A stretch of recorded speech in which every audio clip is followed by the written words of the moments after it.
کہ یہ نادم ہے، چلو لو تم ہی کنجی کو رکھو، اور بعد میں مسلمان ہو گئے، ایمان لے آئے، جماعت صحابہ میں وہ شامل بھی ہو گئے۔ تو آپ نے دیکھا کہ جو بات حضور کے دہن سے نکلی، اس لیے امام اہل سنت کہتے ہیں وہ زبان جس کو سب کن کی کنجی کہیں، اس کی نافذ حکومت پہ لاکھوں سلام۔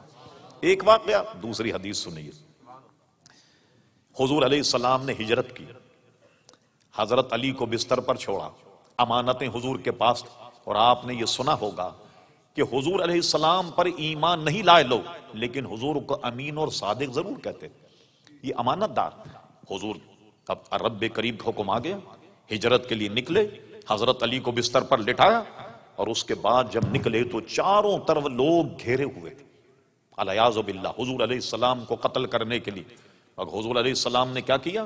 حدیث شریف میں آپ سورہ یاسین تلاوت کرتے ہوئے نکلے، اور جب لوگوں کے سامنے سے گزرے یہ آیت قرآن کے حضور کے دہن پر تھی، وَجَعَلْنَا مِن بَيْنِ أَيْدِهِمْ سَدًّا وَمِن خَلْفِهِمْ سَدًّا فَأَغْشَيْنَاهُمْ فَهُمْ لَا يُبْصِرُونَ۔ حضور نے یہ آیت پڑھی، سارے کافر اندھے ہو گئے، کوئی حضور کو نہیں دیکھ پایا۔ آپ چلے گئے، آپ نے سنا ہوگا واقعات، غار ثور میں چلے گئے، یہاں بھی نظر نہیں آئے، اور ایک روایت میں کہ غار ثور کے ارد گرد گھومنے لگے کافر، وہاں بھی حضور نظر نہیں آئے۔ لیجیے آپ مجھ جیسے مولوی سے پوچھے، مولانا یہ بتائیے کہ حضور جسم اور جسمانیت رکھتے تھے تو نظر کیوں نہیں آئے؟ بھئی میں کہوں گا یہ حضور کا معجزہ تھا اس لیے نظر نہیں آئے، آپ بھی سمجھ لیں گے بات۔ لیکن آئیے ہم اعلیٰ حضرت امام اہل سنت مجدد دین و ملت پروان و شمع رسالت عظیم البرکہ عظیم مرتبت مولانا شاہ احمد رضا خان فاضل بریلوی کی ڈیوڑی پر جاتے ہیں۔ حضور یہ بتائیے، ہم نے مولانا سے مسئلہ پوچھا تو انہوں نے کہا بھئی ایک حضور کا معجزہ نظر نہیں آیا، آپ بتائیے حقیقت حال کیا؟ امام اہل سنت نے کیسے ٹیکنیکل انداز میں سمجھایا، فرما جان ہے، جان کیا نظر آئے؟ جان ہے، جان کیا نظر آئے؟ کیوں عدو گرد غار پھرتے ہیں؟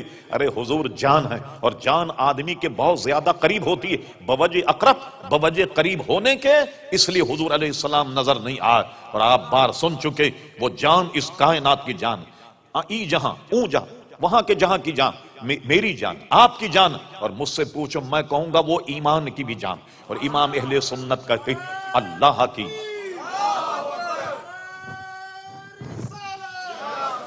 امام اہل سنت کا کلام سنیے، فرماتے اللہ کی سرتابہ قدم شان ہیں یہ، انسان نہیں انسان، وہ انسان ہیں یہ، قرآن تو ایمان بتاتا ہے انہیں، اور ایمان یہ کہتا ہے میری جان ہے۔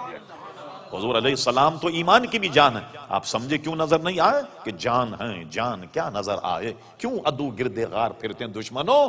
کیوں غار کے ارد گرد گھوم رہے؟ وہ تو جان ہے، جان بھی کہیں نظر آتی ہے؟ چلیے صاحب غار ثور میں بیٹھے رہے، اللہ کا حکم تھا، 3 دن قیام کیا، اس کے بعد نکلے، یہاں ادھم ہو گیا، بڑے بڑے کھوجی لگ گئے۔ یہ آج کل کے کھوجی، یہ تو ان کے نزدیک پانی بھریں، آپ پڑھیے اس زمانے کے کھوجیوں کا حال یہ تھا کہ آدمی کے پیر کا نشان دیکھ کر شکل پہچان لیا کرتے تھے، جیسے آج کل انگوٹھا لگا کر لوگوں کو پہچان لیا جاتا ہے، وہ پیر کا نشان دیکھ کر آدمی کو پہچان لیا کرتے۔ یہی وجہ کہ ابو بکر صدیق جب گئے غار ثور تو پورا پیر زمین پر نہیں رکھا، ایڑی اٹھا لی اور پنجوں کے گل گئے، پنجوں کے بل گئے، تاکہ کسی کو انسانی پیر کا نشانی نہ ملے۔ اللہ اکبر! اور ایسا عظیم پہاڑ ہے وہ، دیکھیے اس کو پورا سر کر کے، اور حضور علیہ السلام کو غار ثور میں عزیزان گرامی چھوڑا۔ اب سنیے، حضور علیہ السلام غار سے نکلے، نکلنے کے بعد اب سفر جاری، سفر کر رہے ہیں، کچھ دیر جب گئے تو انہوں نے کیا کیا، 100 اونٹ رکھے تھے انعام، کہ جو حضور کا کھوج لگائے 100 اونٹ اس کو انعام میں دیے جائیں۔ اس وقت یہ عرب شریف کا سب سے بڑا انعام تھا، 100 سرخ اونٹ یہ دیا جائے، جو کھوجی کھوج لگا رہے ہیں سب کی کھوپڑی میں 100 اونٹ تھے سرخ، یہ ملے گا ہمیں۔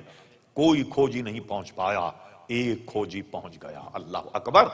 صدیق اکبر کبھی پیچھے کبھی آگے، خطرہ پیچھے دیکھتے ہیں تو پیچھے آ جاتے، آگے خطرہ دیکھتے ہیں تو آگے آ جاتے ہیں، چل رہے ہیں، پیچھے سے کوئی گھوڑے کے ٹاپ کی آواز آئی، حضور نے اپنی گردن شریف گھمائی، فرما کیا سراقہ ہے؟ ایسے گھوما، واقعی وہ سراقہ تھا، ٹاپ کی آواز سن کر فرمایا کہ کیا سراقہ؟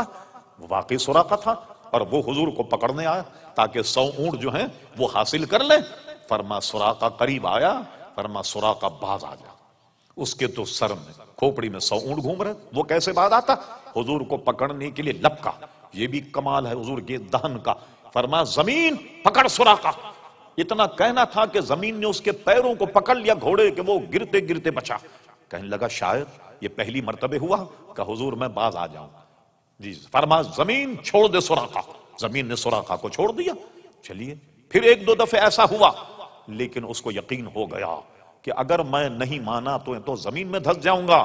کہنے حضور مجھے معاف فرما دیں آپ، اور آپ جائیے، اور اب میں کسی کو بھیجوں گا بھی نہیں آپ کی طرف کہ میں نے کھوج لگا لیا تاکہ کوئی دوسرا آدمی آپ کو پکڑے، آپ چلے جائیے۔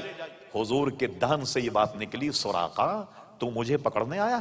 میں تو تیرے ہاتھ میں کسرا کے کنگن دیکھ رہا، میں تو تیرے ہاتھ میں کسرا کے کنگن دیکھ رہا ہوں۔ یہ بتایا آپ کو یہ جملہ کیسا ہے، کسرا کے کنگن دیکھ رہا ہوں؟ ایک دور آئے گا قیصر و کسرا کو مسلمان فتح کریں، اور کسرا جو بادشاہ اس کو پکڑیں، حکومت پر قبضہ ہو جائے، اور اس کے ہاتھ میں ہیرے جواہرات کے سونے کے کنگن وہ نکالے جائیں گے، اور نکالنے کے بعد تیرے ہاتھ میں پہنائے جائیں گے۔ اس کی ڈیٹیل یہ، سراقہ میں تو تیرے ہاتھ میں سونے کے کنگن دیکھ رہا ہوں۔ یہ جملہ بالکل ایسا تھا کہ آپ مجھ سے ملیں تو آپ مجھ سے کہنے لگ جائیں مولانا سنا آپ امریکہ کے صدر بننے والے؟ ارے میں کہوں گا بھائی کوئی آدمی ملا نہیں آپ کو صبح سے، کوئی پاکستانی آدمی ملے مجھے اور وہ کہیں مولانا ہم نے یہ سنا ہے کہ آپ پاکستان کے صدر بننے والے؟ ارے میں نے کہا پچھلے صدر کا کیا حال ہے جو مجھے صدر بنا رہے ہیں، کیوں مذاق کر رہے ہو میرے ساتھ؟ مذاق ہوگا یا نہیں؟ کہا سراقہ میں تو تیرے ہاتھ میں سونے کے کنگن دیکھ رہا ہوں۔ لیجئے صاحب، سراقہ لوٹ گیا، اب لیجئے صاحب حضور کے دہن سے نکل گیا، اور میں نے پہلے بتا کیا وما ينطق عن الهوى ان هو الا وحی یوحى، اس کو سامنے رکھی اور مقام مصطفیٰ سامنے رکھیے۔ حضور اس دنیا سے تشریف لے گئے، قیصر و کسرا فتح نہیں ہوا، صدیق اکبر کا دور 2 سال کچھ مہینے کا، بڑی فتوحات ہوئیں، کسرا فتح نہیں ہوا، فاروق اعظم رضی اللہ عنہ جلوہ گر ہوئے، مسند خلافت پر قیصر و کسرا کو رون دیا پیروں سے مسلمانوں نے، اور پہنچ گئے ایران، اور جناب کسرا کو پکڑا، ایران فتح کر لیا، بڑی بڑی سپر پاوروں کو عزیزان گرامی ختم کر دیا، اور اس کے بعد کسرا کو پکڑا، اس کے ہاتھ سے کنگن نکالے، اور ایک بڑی سی رکابی میں ہیرے جواہر اور کسرا کے کنگن یہ سجا کر کے مدینہ شریف بھیجے گئے تحفے کے طور پر۔ فاروق اعظم رضی اللہ عنہ، حضور کسرا فتح ہو گیا، اور وہاں سے تحفہ آیا، فرما نہیں میں ہرگز نہیں لوں گا، جاؤ اس کو بیت المال میں داخل کر دیا جا۔ کہا حضور ذرا نقاب کشائی تو کیجئے، دیکھیے صحیح کیا آیا۔ حضرت فاروق اعظم رضی اللہ عنہ کیا کیا، جب کپڑا ہٹایا، اب جب 2 کسرا کے کنگن دیکھے، قول رسول یاد آ گیا۔ اللہ اللہ، فرما اے لوگو جاؤ سراقہ کو بلاؤ۔ سراقہ کہا، ایک ڈھونڈ مچ گئی، سراقہ کو پیش کیا گیا، اور سراقہ کا سراقہ ادھر آؤ اور یہ کنگن اپنے ہاتھ میں پہنو تاکہ قول رسول کی تکمیل ہو جائے۔ لیجئے صاحب، سراقہ کو کسرا کے کنگن پہنا، اور دنیا دیکھ رہی ہے کہ قول رسول کی تکمیل ہو گئی۔ کئی برس پہلے حضور نے ارشاد فرمایا کہ سراقہ تو مجھے گرفتار کرنے آیا، میں تو تیرے ہاتھوں میں کسرا کے کنگن دیکھ رہا ہوں۔ آج کسرا کے کنگن سراقہ کے ہاتھ میں، اور جماعت صحابہ کرام دنگ اور حیران، کیا ایسا وقت بھی ہم نے دیکھا کہ ان کے ہاتھوں میں کنگن پہنائے گئے؟ اب میں یہاں کچھ اپنی طرف سے اس پر کچھ اس کی شرح کرتا ہوں جو میری دماغ، جو میں نے سمجھا۔ یہ بتائیے آپ، یہ کنگن کیا تھے؟ ہیرے جواہرات، اور یہ کنگن تھے سونے کے۔ پوری جماعت صحابہ کے سامنے حضرت عمر فاروق نے کنگن پہنا، فرما اس کو پہنو تاکہ قول رسول تکمیل ہو جائے۔ ارے ایک صحابی تو کھڑے ہو کر کے کہتا، یا امیر المومنین، آپ کو حضور کا قول یاد نہیں آیا کہ حضور نے ایک مرتبہ ایک ہاتھ میں سونا لیا اور ایک ہاتھ میں ریشم لیا، اور فرما لوگوں آگاہ ہو جاؤ کہ میری امت کے مردوں پر یہ سونا بھی حرام ہے اور یہ ریشم بھی حرام ہے۔ آپ کو اتنا بھی مسئلہ معلوم نہیں؟ کچھ تو کہتے، ایک تو کوئی نہ کوئی کہتا یا نہیں۔ حضور علیہ السلام نے مردوں پر سونے کو حرام کر دیا اور ریشم کو بھی حرام کیا۔ ریشم وہ ہے جو اصلی ریشم ہے جو کیڑے سے پیدا ہوتا۔ یہ ریشم کس طرح پیدا ہوتا؟ شہتوت کے درخت پر ایک کیڑا ہوتا، لوگ اس کو پالتے ہیں، شہتوت کے پتے کھان کر جیسے مکڑی جالا بناتی ہے اس طریقے سے وہ پنڈا بناتا، اور پورا بنانے کے بعد اندر بیٹھ جاتا، اس کو چپ چاپ سے نکال کر پھر درخت پر رکھ دیا جاتا، اور وہ دھاگے کی لچھی لے لی جاتی، وہ ریشم ہے جس سے ریشمی کپڑا بنتا۔ اور حضور نے فرمایا سونے کا آج